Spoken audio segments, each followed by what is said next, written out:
오늘 본문의 말씀은 사도 바울이 고린도 교회 교인들을 향해서 보내는 마지막 결론부에 해당하는 말씀입니다. 고린도 교회 교인들 가운데에는 거짓 사도들이 등장하여서 사도 바울이 사도답지 못하다, 하나님의 지도답지 못하다, 그리고 사도 바울을 봐라, 사도 바울이 얼마나 연약한 사람인지, 고통을 많이 당하는 사람인지, 사도 바울이 당신들이 낸 연보를 가지고 헌금을 가지고 혹시 자기의 사적 유익을 위해서 사용하지 않는지 의심스럽다라고 하는 말들을 계속해서 했습니다. 그래서 고린도 교회 교인들은 사도 바울의 사도권을 의심했고, 사도 바울로 하여금 당신이 하나님의 사람인 것이 의심스럽습니다, 당신이 전한 복음이 진짜 복음인지 의심스럽습니다 라고 하는 이야기들을 하게 되었습니다. 그러니까 사도 바울이 세운 교회에 사도 바울의 지도력을 가지고 의심하는 사람들이 생겼고, 그것으로 말미암아 사도 바울이 전한 그리스도의 복음, 예수 그리스도를 믿으면 당신이 구원받을 수 있습니다라고 하는, 믿음으로 우리가 의롭게 됩니다라고 하는 그 이신칭의의 복음이 부정되는 일들이 벌어졌습니다. 실제로 이 사도 바울을 대적했던 거짓 사도들 가운데 유대인 지도자들 몇몇은 당신들이 할례를 받지 않으면 구원받은 하나님의 백성이 아닙니다 라고 이야기하면서 헬라인들에게 유대인들처럼 할례를 받아야만 한다라고 주장하는 경우들도 있었고, 당신들이 하나님의 율법을 제대로 지키지 않으면, 하나님의 말씀을 유대인들과 같이 따르지 않으면 당신들은 하나님의 백성이 아니고 하나님의 구원과는 상관없습니다라고 하는 율법주의적인 가르침들을 계속해서 해 나아갔습니다. 그러니까 사도 바울이 전한 그 복음, 예수님을 믿으면 구원받을 수 있다, 예수님이 나의 죄를 위해서 십자가 지신 것을 믿고 예수님이 죄와 사망 권세를 이기시고 부활하셨다라고 하는 그 복음을 믿으면 구원받을 수 있다라고 하는 이 진리가 부정되기 시작했습니다. 그리고 사람들 가운데 믿음이 약한 사람들은 믿음이 흔들리고 믿음을 떠나가는 경우들도 생기게 되었습니다. 이런 상황 속에서 보낸 편지가 고린도 후서이고, 이 고린도 후서의 결론부가 오늘 우리가 읽은 13장의 말씀입니다. 사도 바울은 이런 상황 가운데 복음이 무엇인지, 하나님의 사람은 어떠한 존재여야 하는지에 대한 내용들을 쭉 설명한 이후에, 또 이스라엘 백성들이 믿음이 성장하기 위해서 하나님 나라를 위한 헌신을 해야 된다라고 하는 설명들을 한 다음에 마지막 결론부에 이렇게 이야기합니다. 2절 말씀입니다. 같이 한번 읽어볼게요. 시작. 내가 이미 말하였거니와 지금 떠나 있으나 두 번째 변변하여 세대와 같이 전에 그 자들과 그 나는 모든 사람에게 미리 말하노니 내가 다시 가면 용서하지 아니하리라. 아멘. 자, 보세요. 오늘 사도 바울은 그렇게 사도의 그 사도권을 의심하게 만들고, 그것으로 말미암아 복음을 훼손한 자들을 용서하지 않겠다, 그리고 그렇게 복음을 훼손하고 그 사도권을 인정하지 못하도록 사람들을 거짓된 길로 인도하는 거짓 사도와 그 거짓 사도를 따르는 사람들을 다시는 용서하지 않겠다라고 아주 강력하게 이야기하고 있습니다. 이 용서하지 않겠다라고 하는 말은요, 누군가에게 문제가 일어나는 것을 막아주지 않겠다라는 거예요. 당신의 영혼에 문제가 생길 때 그 생기는 문제를 막아주지 않겠다라는 거예요. 굉장히 강력한 경고의 말씀입니다. 하나님이 사랑하는 자를 견책하시고 징계하시고 심판하셔서 그 사랑하는 자로 말미암아 다시 주님 앞에 돌아오게 하십니다. 그래서 하나님은 사랑하는 자를 때로는 징계하실 때도 있고 심판하실 때도 있습니다. 그래서 그 하나님의 징계와 심판이 우리에게는 변장된 축복이라고 이야기합니다. 그런데 하나님의 사랑이 멈추고 하나님의 은혜가 멈추면 어떤 일이 벌어지냐면, 그 사람이 하나님과 상관없는 일을 하고 죄에 빠져서 더 이상 거룩함이라고는 조금도 찾아볼 수 없는 그런 상황에 이르게 될지언정 하나님이 그 사람을 내버려두는 그 진짜 징계가 이루어지게 됩니다. 오늘 사도 바울이 얘기하는 징계가 이거예요. 당신이 구원과 상관없는 삶을 살아도 내가 이제는 더 이상 개입하지 않겠습니다 라고 하는 아주 강력한 경고의 메시지입니다. 내가 당신을 징계하겠습니다. 견책하겠습니다. 내가 당신을 심판하겠습니다 라는 말보다 더 끔찍한 경고의 말씀이 오늘 당신과의 관계를 끊어버리겠습니다 라고 하는 말씀입니다. 그렇다라고 한다면 사도 바울은 왜 이런 경고의 말씀을 했을까요? 정말 이들과의 관계를 끊어버리기 위해서 이런 경고의 말씀을 했을까요? 아닙니다. 사도 바울이 이러한 아주 심한 어떤 질책의 말, 아주 심한 경고의 말씀을 한 이유는 10절에 기록되어 있습니다. 같이 한번 읽어볼게요. 시작. 그러므로 내가 떠나 있을 때 이렇게 쓰는 것은 대면할 때 주께서 너희를 넘어뜨리려 하지 않고 세우려 하여 내게 주신 그 권한을 따라 엄하지 않게 하려 함이라. 오늘 사도 바울이 이렇게 이야기하는 이유는 무엇이냐면 그들과 만났을 때, 다시 대면했을 때 그들을 주께서 주신 권위로 넘어뜨리지 않고, 그들을 주께서 주신 그 권위로 넘어뜨리지 않고 세우기 위함이다라고 분명하게 설명하고 있는 거예요.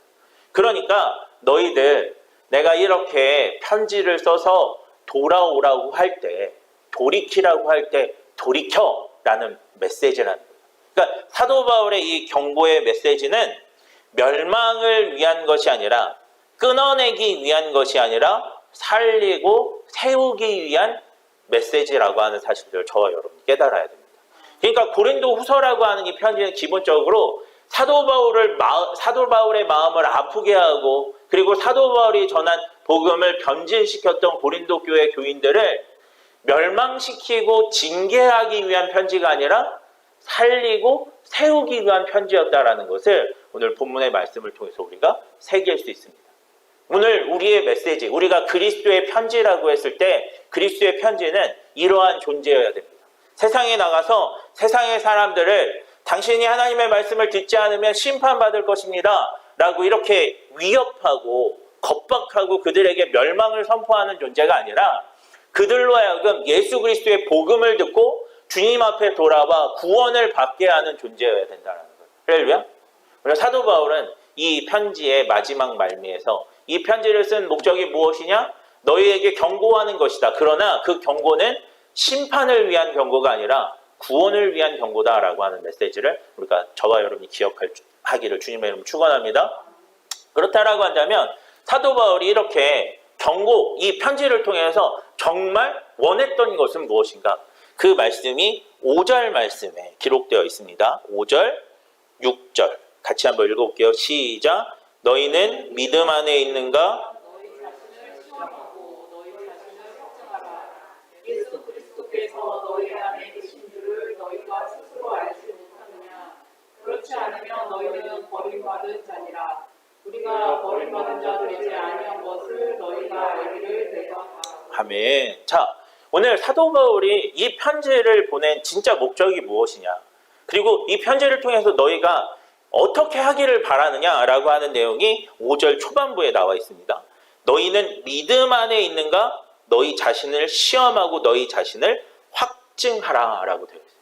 오늘 사도 바울이 이 편지를 보낸 이유는 무엇이냐면 성도여, 당신이 정말 믿음의 사람인지 당신을 먼저 분별해 보십시오.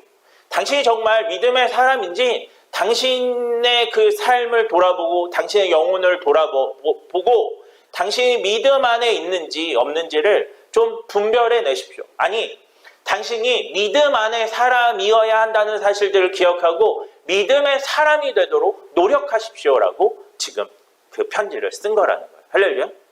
오늘 우리의 삶에 무슨 문제가 있을 때 우리는 그 문제의 원인을요 다른 곳에서 찾으려고 할 때가 많아요. 고린도 교회 교인들은요 자신들이 영적으로 성장하지 않는 이유가 사도 바울이 자신들에게 전한 복음이 온전하지 않다라고 여겼기 때문에 사도 바울에게 자신들의 영적 성장을 할 수 없는 원인이 사도 바울에게 있다고 생각했습니다. 거짓 사도들이 그렇게 만들었던 거죠. 그리고 또 이 고린도 교회 교인들 가운데 일부는 내가 내 삶이 이렇게 잘 되지 않는 이유가 무엇일까? 라고 했을 때 저 사도 바울이 전한 복음을 보면 예수 그리스도를 위해서 희생하고 헌신하라고만 했는데 희생하고 헌신하니까 내 삶이 이렇게 힘든 거 아니야? 내가 조금 더 넉넉하게 살 수 있고 성공할 수 있는데 저 사도 바울이 전한 복음을 보면 예수님처럼 말하고 생각하고 행동하래. 예수님처럼 생각하고 말하고 행동하는 건 뭐야? 나를 버리고 나의 권리를 포기하고 다른 사람들을 위하는 건데 그렇게 내가 다른 사람들을 위해 봤더니 사람들이 나를 미련한 자라고요. 내가 예수님 믿는 이 믿음을 사람들이 칭찬해 주는 것이 아니라 고린도 교회 문화는 자기 자랑의 문화, 성공 문화라고 했잖아요. 나를 성공하지 못한 사람처럼 취급하고 나를 부족한 사람이라고 취급하는 것들이 너무나 난 싫어.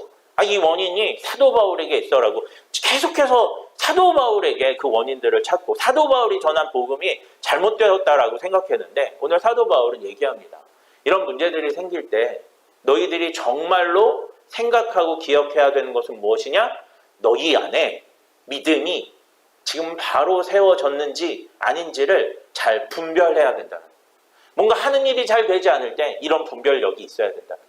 그리고 뭔가 마음에 평안이 찾아오지 않을 때 이런 내 마음에 진짜 믿음이 있는지 없는지를 잘 분별해낼 줄 알아요. 그래야 믿음의 사람이 될 수 있고 성도가 성도다워질 수 있다라고 이야기하는 거예요.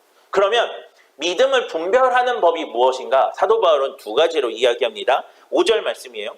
너희는 믿음 안에 있는가 너희 자신을 시험하고 너희 자신을 확증하라 라고 되어 있고요. 그 뒤에 확증하는 두 가지 질문을 던지고 있어요. 예수 그리스도께서 너희 안에 계신 줄을 너희가 스스로 알지 못하느냐. 너희 안에 예수 그리스도가 있는지 없는지를 판단하라는 거예요. 또 하나 그렇지 않으면 너희는 버림받은 자니라. 우리가 버림받은 자 되지 아니한 것을 너희가 알기를 내가 바라고 우리가 하나님께서 너희로 악을 조금도 행하지 않게 하시기를 구하노니 이는 우리가 옳은 자임을 나타내고자 함이 아니라 오직 우리는 버림받은 자 같을지라도 너희는 선을 행하게 하고자 함이라. 너희가 선을 행하는 자, 너희 안에 예수님의 방식을 따라 사는 삶이 있는가를 분별하는 거예요. 자, 두 가지. 내가 안에 믿음이 있는지 없는지를 분별하는 법은 두 가지라고 했어요. 첫 번째, 누가 내 안에 계신지를 확인하라. 예수님이 내 안에 계시는지를 확인하는 거예요. 두 번째는 뭐예요? 내가 내 삶의 방식이 선을 행하고 있는지, 예수님의 방식을 따르고 있는지, 말씀을 따르고 있는지를 분별하라는 거예요. 그러면 내 안에 만약에 예수님이 계시지 않는다라고 한다면 오늘 나의 삶은 예수님의 방식과 같지 않을 거라는 거죠. 예수님이 내 안에 계시다라고 할지라도 내가 예수님의 방식을 따라 말씀을 따라 성경적 세계관을 가지고 가치를 가지고 살아가지 않는다라고 한다면 오늘 우리의 믿음은 흔들리게 될 것이다라고 얘기하는 거예요.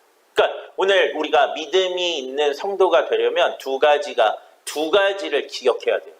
오늘 내 안에 예수님을 모시고 사셔야 됩니다. 할렐루야. 예수님을 모시고 산다는 건 굉장히 간단해요. 내가 무언가 선택을 해요. 우리는 살면서 많은 선택을 아침에 일어날 때부터 선택을 해요. 지금 일어날까? 5분 뒤에 일어날까? 그리고 우리가 일어나서 선택을 해요. 아침에 핸드폰을 볼까? TV를 볼까?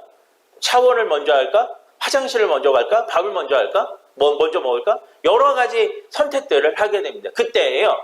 그런 선택을 할 때 예수님이 내 안에 계시는가? 라고 했을 때 예수님이 내 안에 계시는 사람은 어떻게 하는 줄 아세요? 예수님이 기뻐하시는 선택을 하는 거예요. 할렐루야. 예수님을 따르는 사람이면 아침에 일어나서 저도 그래요.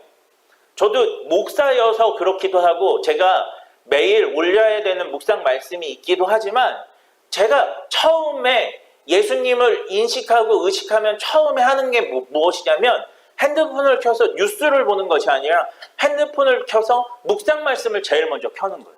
제가 어제 혹은 오늘 아침에 그 묵상 말씀을 읽고 그리고 이미 묵상을 했다라고 할지라도 먼저 그 묵상을 여는 그 행위로 말미암아 예수님이 내 안에 계시다라고 하는 것들이 기억될 때 그 행위들을 하게 되는 거예요. 할렐루야.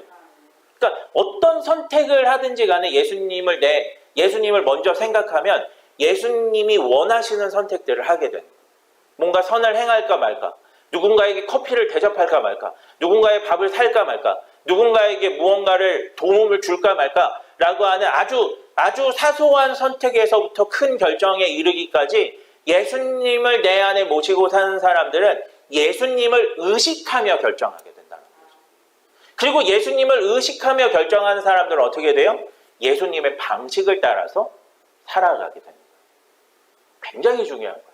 제가 저희 아내를 볼 때마다 공무원이라고 하는 것들을 느낄 때가 있어요. 왜 공무원이라고 하는 걸 느끼냐면 저희 사실 이렇게 뭔가 길을 이렇게 가다 보면 횡단보도가 있고 횡단보도 옆에 이렇게 그냥 차도가 있잖아요. 근데 저는 그렇게 준법 정신이 뛰어난 사람은 아니에요. 제가 이거 목사로서 할 말은 아니지만 그래서 그냥 이렇게 옆에 차도 없고 뭐 이러면 그냥 지나가자 그러고 이렇게 아내 손을 이렇게 잡고 가자고요. 그러면 그때 아주 강한 힘으로 저희 안에 힘도 없는데 강한 힘으로 아내가 제 손을 꽉 잡아요.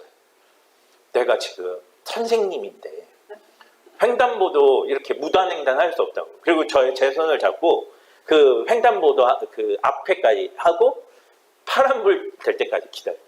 항상 그래요. 왜 그러냐면 내가 교사고 공무원이기 때문에 그런 법들을 잘 지켜야 된다라고 하는 준법 정신이 그 안에 새겨져 있는 거예요. 오늘 예수님의 사람들도 예수님의 방식으로 산다는 건 이거예요. 우리가 살아갈 때 뭔가 이렇게 세상과 타협할 만한 그런 그 행위들을 해야 할 때가 있고 하고 싶을 때가 있어요. 그럴 때 예수님의 방식을 따르는 예수 그리스도의 사람들은 어떻게 해야 되냐면 그럴 때 그 예수님이 우리의 손을 잡으시거든요. 우리의 마음을 찝찝하게 하세요. 그렇게 우리의 마음을 찝찝하게 하고 우리의 손을 잡으실 때 멈추는 거예요. 죄의 길을 가려고 하는 그 우리를 그렇게 꽉 잡으실 때 멈추고 예수님의 방식을 따라서 횡단보도 앞에까지 가는 거예요. 성경의 그 길을 가기 위해서 넓은 길, 편한 길이 아니라 좀 좁고 피곤하고 불편한 길이지만 그 좁고 피곤한 길, 그 길을 가겠다고 그 앞으로 나아가는 것. 이것이 예수님의 방식을 따르는 삶입니다. 여러분, 이렇게 예수님이 내 안에 계시는지, 예수님을 의식하고 있는지를 한번 돌이켜 보십시오. 그리고 내가 예수님의 방식을 따라서 예수님이 나를 붙잡으실 때 내가 가고 싶은 대로 끌고 가는 것이 아니라 나를 붙잡으실 때 내가 예수님의 손에 끌려가는지를 한번 돌이켜 보십시오. 그럴 때 성도, 믿음 안에 거하는 사람은 예수님을 의식하고 예수님의 손에 끌려간다는 거예요. 이것이 성도다워지는 거라는 거죠. 오늘 사도 바울이 이야기하는 성도 이 고린도 교회의 편지는 이거예요.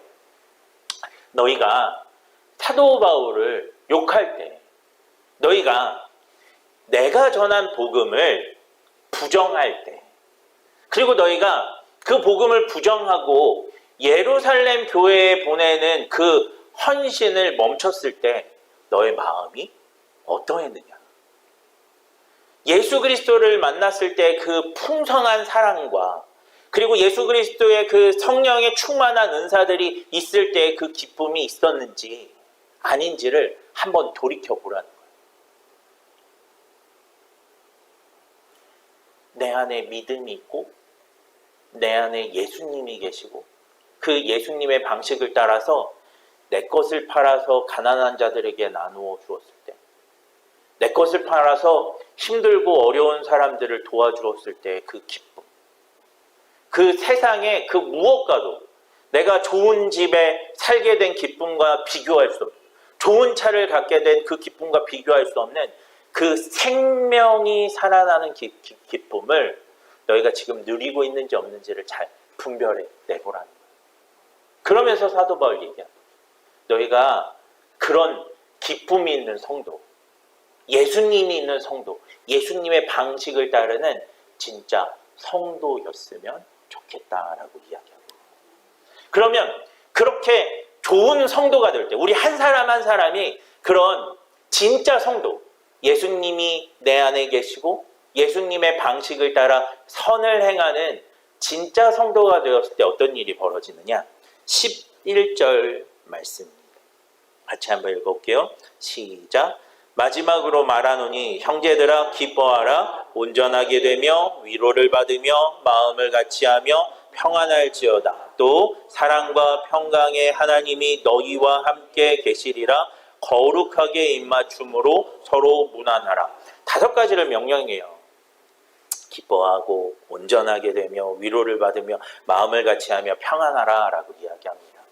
사도 바울이 좋은 성도가 되면 경험하게 되는 것들에 대해서 이야기하는 거예요. 우리가 좋은 성도가 되면 하나님이 주시는 그 기쁨으로 충만하게 되어집니다. 그리고 하나님이 우리를 온전하게 하십니다. 여기서 말하는 온전하다라고 하는 카타리티조라는 말은요, 탈골된 뼈를 제자리에 맞춘다는 거예요. 놀라운 의미예요. 이게 뭐냐면 우리 인간은요, 하나님의 형상이에요. 근데 하나님의 형상이 죄로 말미암아 그 형상이 탈골됐어요.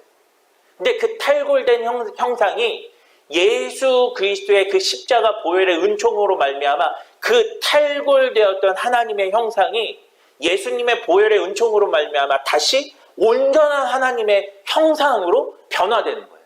그 뼈가 맞추어지는 것처럼 우리의 영혼이 맞추어지는 하나님의 형상이 되는 역사가 이루어지는 거예요. 그리고 위로를 받게 돼요. 어떤 위로요? 하나님이 주시는 위로. 그냥 뭐 실현당했는데 괜찮아. 괜찮을 거야 라고 하는 위로가 아니라요. 하나님이 주시는 완전한 위로를 경험하게 됩니다. 그리고 마음을 같이하게 돼요. 우리는요, 마음을 같이할 수가 없어요. 우리 인간들의 한계는요, 하나 되지를 못해요. 우리는 분열의 영에 휩싸여 있는 존재들이에요.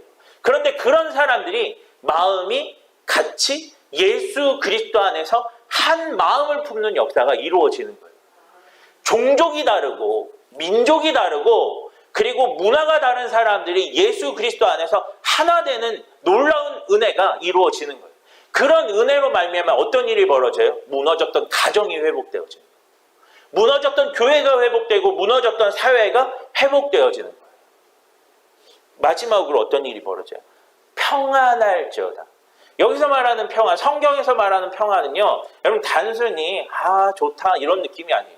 여기서 말하는 평안은요, 성경이 말하는 평안은 모든 전쟁과 모든 위협과 모든 어려움들이 다 사라진 하나님이 주시는 평안이에요. 하나님의 나라에서 누릴 수 있는 평안이에요. 우리가 어떻게 될 때요? 예수 그리스도를 마음에 모시고 예수님의 방식을 따르는 좋은 성도가 될 때 이런 기쁨, 온전함, 위로, 하나됨, 평안이 우리 가운데 임하게 될 줄 믿습니다. 그 결과 또 사랑과 평강의 하나님이 너희와 함께 계시리라. 우리와 함께 계시게 됩니다. 하나님이 우리와 함께 하시는 임마누엘의 역사가 이루어지는 거예요. 그리고 거룩하게 입맞춤으로 서로 무난하라.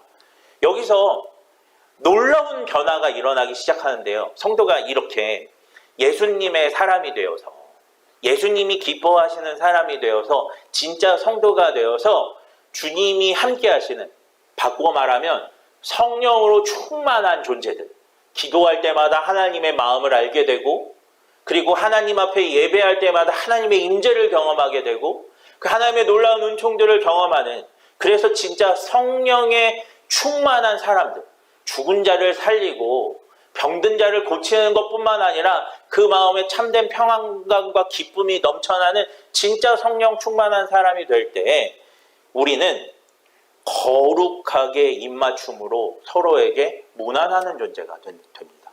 근데 여기서 말하는 거룩함으로 서로에게 입맞춤으로 무난한다라고 하는 이 말에 의미가 있습니다. 이 말은요, 당시에 이렇게 거룩한 입맞춤을 하는 존재들은요, 가족들이 오랜만에 만났을 때, 정말 오랫동안 헤어진 가족들이 오랜만에 만났을 때 친밀함을 표현하는 방식입니다. 그러니까 그냥 이렇게 만날 때마다 거룩하게 입맞추는 게 아니라요, 가족들 간에 정말 기쁨에 겨워서 이렇게 반가움을 표현하는 것이 거룩한 입맞춤이었습니다. 근데 사도 바울은 우리가 그렇게 참 성도가 되어지면 이러한 거룩한 입맞춤으로 서로에게 무난하는 존재가 된다라고 이야기합니다. 할렐루야. 다시 말하면 그 교회 공동체가 주인과 노예가 헬라인과 히브리인 각기 다른 종족의 사람들이 각기 다른 문화의 사람들이 예수님 안에서 가족 공동체로 변화되는 역사가 이루어진다는 거예요. 그러니까 성도가 성도다워지면 교회가 그렇게 하나 되는 믿음의 공동체로 변화되어지는데 이 하나 되는 가족 공동체와 같은 가족과 같은 혈연 공동체보다 더 강력한 결집력이 있는 이 믿음의 공동체는 무엇을 예표하고 있느냐? 하나님 나라를 예표하고 있는 거예요. 성도가 예수님의 사람이 되어질 때 교회가 교회다워지고 그 교회는 하나님의 나라를 가져온 하나님의 나라를 맛보게 하는 교회로 변화되게 될 것이다 라고 이야기합니다. 그러니까 사도 바울이 편지 쓴 목적이 이거예요. 당신이 성도되면 당신으로 말미암아 진짜 교회, 하나님이 세우신 교회를 경험하게 될 것입니다. 우리가 그런 하나님이 세우신 교회를 함께 이루어 갑시다 라고 이야기하고 있는 것입니다. 할렐루야. 저와 여러분이 이 말씀을 좀 기억했으면 좋겠습니다. 포도원 교회가 부흥하기를 원하십니까? 저만 원하는 거 아닐까요? 부흥하기를 원하십니까? 여러분 이곳에서 우리가 함께 예배하면 하나님 맛보기를 원하십니까? 우리가 이곳에서 하나님 나라를 맛보며 정말 우리의 삶이 하나님의 은혜로 가득 채워지는 것을 경험하기 원하십니까? 그 열쇠가 바로 여러분에게 있습니다.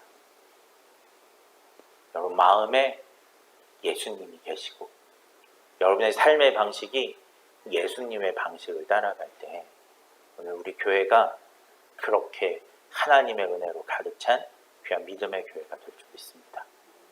아멘. 그런 믿음의 교회들을 저와 여러분이 세워 나가는 귀한 은총이 그 그리스도의 향기, 그리스도의 편지가 되는 은혜가 있기를 주님의 이름으로 축원합니다.